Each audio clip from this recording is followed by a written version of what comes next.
terima kasih kepada anda semua kerana masih lagi mendengarkan iRadio OUM di laman web kami iradio.oum.edu.my, dan pastinya bersama dengan Fatin dan juga Profesor Mahadar Dr. Muhammad Yusuf Ahmad dalam segmen ini Fiqh Ibadat. Dan segmen ini adalah berkenaan dengan modul daripada Fakulti Sains Sosial Gunaan OUM, iaitu Fiqh Ibadat ABSB 3103, dan topik kita pada hari ini adalah masih lagi dalam topik yang pertama dalam modul ini, iaitu tayamum.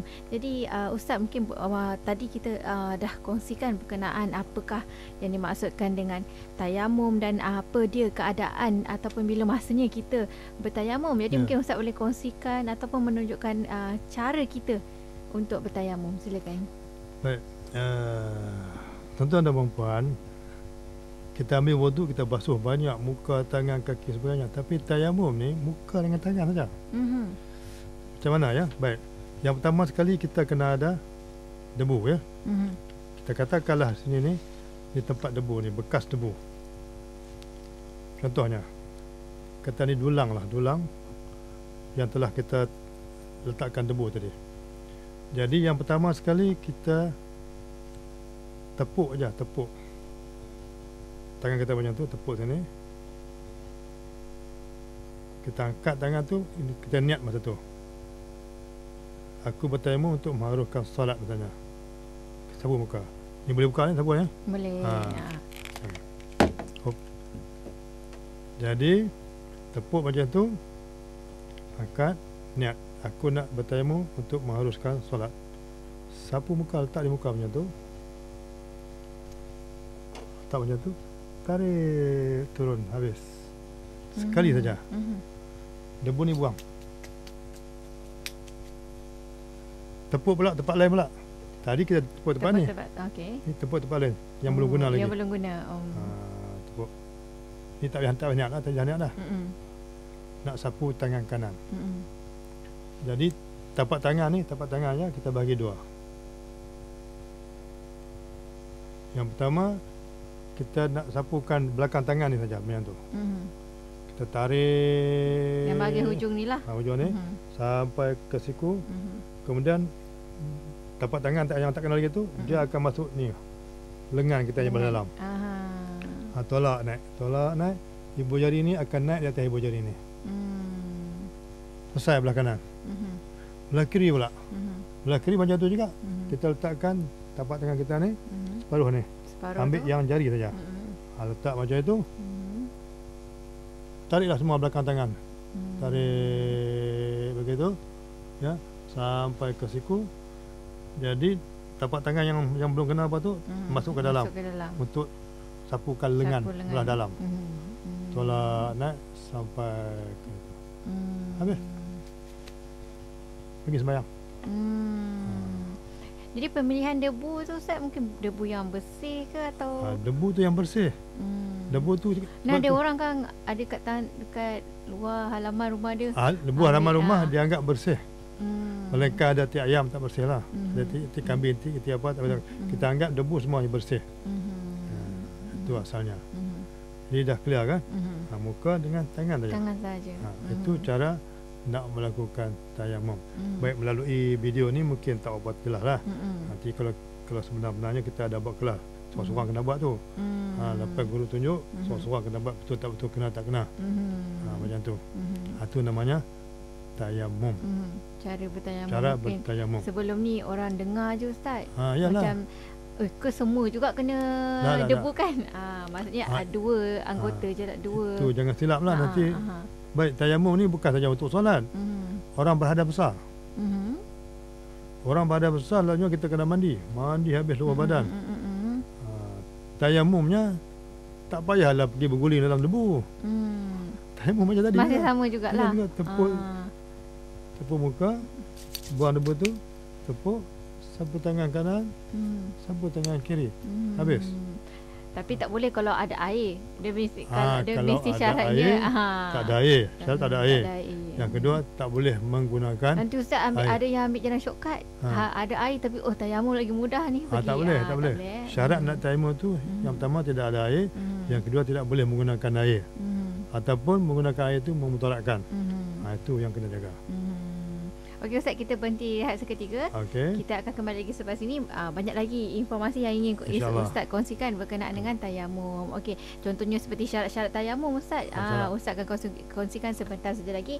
Okey, dan untuk anda semua di luar sana, jangan ke mana-mana, kena terus mendengarkan segmen Fiqh Ibadat untuk mengetahui dengan lebih lanjut berkenaan dengan syarat-syarat tayamum. Kita berhenti rehat seketika, kembali lagi selepas ini.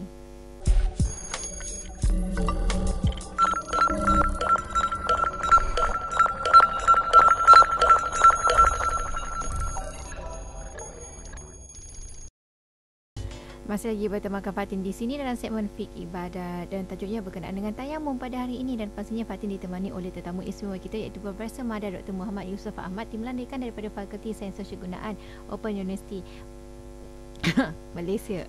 Ustaz, tersedak-sedak Fatin hari ini kan? Tegur aku. Yelah tu, siapalah tegur tu kan.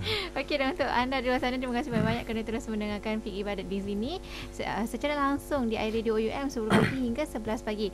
Okey Ustaz, mungkin tadi kita dah kongsikan tentang tadi Ustaz telah pun menunjukkan cara-cara kita untuk bertayamum. Jadi sekarang kita nak kongsikanlah sedikit berkenaan dengan syarat-syarat tayamum ni. Silakan. Baik.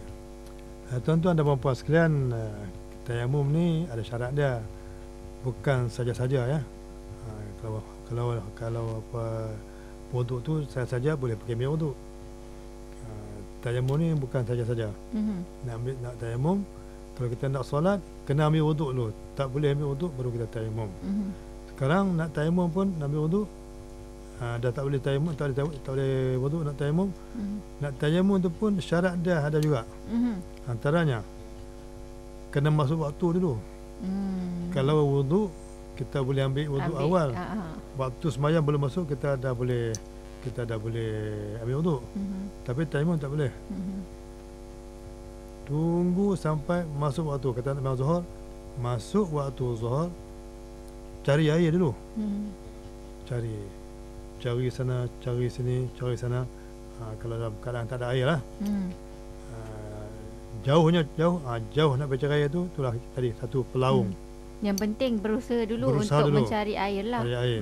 Jadi setelah ni kau pergi belah tu, jauh mana nak pergi? Laut. Jauh mana nak dengar? Pergi tempat dekat tu. Sana keliling cari. Tak ada juga. Itu barulah yang pertama. Kita boleh bertayamum lah. Itu maknanya dia cari air. Nak cari air tu setelah masuk waktu. Kalau belum masuk waktu tak cari air. Dah masuk waktu nak solat, baru pergi cari air. Itu syarat dia. Kemudian dah pergi cari-cari, jumpa air tak boleh tayamum. Cari ujung sana ada lopak kecil, lopak ada air sikit. Tak boleh tayamum. Ambil air tu, tak boleh basuh sapu. Sebab dah ada air. Baik, itu yang pertama dan kedua ya, itu masuk waktu dan cari air. Yang ketiganya, debu yang kita nak tayamum tu mesti debu yang suci. Maksudnya debu tanah tempat yang suci. Kalau tempat tu tak suci, tempat kambing berak, tempat ayam berak apa semua ke, tempat burung-burung main, tentu burung berak banyak. Jadi pada masa tu tak boleh sebab tempat tu dia tak suci. Sebab debu tu debu suci. Yang kedua debu tanah, bukan debu-debu lain. Debu tanah. Bukan debu-debu yang melekat di dinding. Dia mesti debu daripada tanah. Kemudian kalau di tempat yang dia nak tayamum, tempat sapu tu ada najis, dia kena buang dulu. Buang najis dulu. Kalau dia misalnya dah pergi ke tandas, dia kena istinja. Istinja ni ada dua. Satu istinja dengan air, yang kedua istinja dengan bukan air. Tapi dalam bahasa Melayu ni dengan air dia tak kata istinja. Dengan bukan air pun dia kata istinja. Sebenarnya dah dengan air pun istinja, dengan bukan air pun istinja. Maknanya membasuh tempat keluar najis. Basuh. Oleh kerana tidak ada air nak basuh, barulah diistinjakan dengan yang bukan air. Yang bukan air tu macam-macam lah. Dalam kitab-kitab dulu kata batu. Kan? Memanglah batu, sebab zaman dulu batu yang ada pun.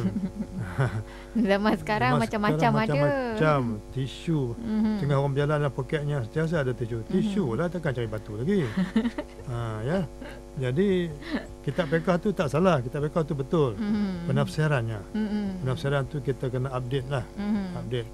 Taksir mengikut zaman dan tahun yang sekarang lah. Ya, zaman dulu memang batu lah. Zaman dulu saya ingat tahun 50-an. Tahun 50-an orang pergi ke Mekah. Dia masa nak pergi ke Arafah tu, bawa air satu cerik je. Air satu cerik dia nak duduk 3 hari. Macam mana tu nak guna Di Arafah 1 hari semalam, di Mina 3 hari, 4 hari. Air satu cerik besar tu. Mana cukup, air tu sebenarnya cukup minum saja. Yalah. Cukup minum. Jadi untuk menyucikan najis setelah dia buang air, terpaksalah guna benda-benda lain. Di padang pasir ni mana ada apa? Tisu. Kering je. Pasal tu tisu mana ada, yang ada kertas-kertas tu lah. Jadi tak ada apa. Jadi yang ada hanyalah ketul-ketul batu. Jadi pada semasa itu ketul-ketul batu tu lah yang dibuat untuk istinja. Jadi guru-guru kita pun pada tu semuanya belajar di sana. Kitab-kitab fiqh semua kata macam itu. Tapi sekarang ni kita dah tafsir baru lah. Jadi apa saja yang boleh kita sapukan najis itu, termasuk daun-daun kering, kayu-kayu kering, apa sajalah sekarang dah ada kertas kering, macam kertas tisu. Kertas minyak tak boleh sebab dia tak telap air. Jadi yang tisu. Itu maknanya dia telah pun istinja dulu, barulah dia tayamum. Jangan dah tayamum dulu baru pergi istinja, tak boleh. Itu syarat dia. Mana dia kena faham jugalah. Bukan kata tayamum, syarat tayamum saja. Dia kena tahu syaratnya. Jadi syarat ni pentinglah untuk kita faham. Maknanya tak ada air dan cari air dahulu. Bukan tak boleh pakai air terus guna lain. Melainkan benda uzur. Kalau uzur macam duduk di hospital tak boleh gunakan air, doktor kata tak boleh kena air, itu bila-bila time lah. Tapi kena tunggu masuk waktu juga. Jangan tayamum sebelum waktu dulu. Tak boleh. Dia kena masuk waktu baru tayamum. Berbeza dengan wuduk. Lah. Dia bila-bila masa saja. Itu berkenaan dengan syarat-syarat tayamum. Ya. Okey Ustaz, mungkin Ustaz boleh kongsikan sedikit berkenaan dengan perkara ataupun perkara yang membatalkan tayamum. Kalau wuduk ada beberapa perkara yang telah kita bincangkan minggu lepas. Jadi mungkin tayamum ni ada juga perkara yang boleh membatalkan tayamum kita. Ya, baik. Tayamum ni pada konsepnya atau berdasarnya sama dengan wuduk. Kan? Kita ambil wuduk yang kita bincang minggu lepas apa dia bersentuh lelaki perempuan yang bukan mahram, keluar sesuatu daripada kubur dan dubur. Lagi apa lagi? Tidur yang tidak tetap apa punggungnya. Jadi gila. Ini semua tu membatalkan wuduk. Tayamum pun yang tu juga membatalkan wuduk. Tetapi tambah satu lagi, tiba-tiba ada air. Dia cari air tak ada. Lepas tu dia pun nak solat, hujan turun tiba-tiba. Pada masa tu tayamum tu batal. Dia kena, maksudnya ada sumber air lah. Ada sumber air dengan cara tiba-tiba. Ataupun cari-cari semua tak jumpa. Tahu-tahu orang lain datang, kata aku ada sikit, boleh betul. Waktu kata dah ada, jadi tayamum tadi dah batal. Tak boleh lagi guna tayamum tu untuk solat. Jadi kena gunakan air yang ada kena tadi. Kena guna air yang ada. Okay. Itu saja dia punya tu. Pada dasarnya apa yang batalkan wuduk batal tayamum. Tapi tambah satu lagi, kalau ada air, tiba-tiba ada air, tayamum yang ada tu batal. Automatik batal. Automatik batal. Okey Ustaz, nampaknya kita telah pun sampai ke penghujung segmen kita pada pagi ini. InsyaAllah pada minggu hadapan Ustaz kita akan bertemu lagi dengan topik yang lain pula Ustaz dalam modul ini. Ya. Mungkin Ustaz boleh kongsikan kita masih dalam topik satu lagi ataupun kita mungkin bergerak ke topik kedua. mungkinlah kita bergerak lah. Sebab tayamum dengan wudu ni sama saja. Sunatnya hukumnya sama saja. Jadi kita bagi topik yang kedua lah, tentang solat fardu. Solat fardu.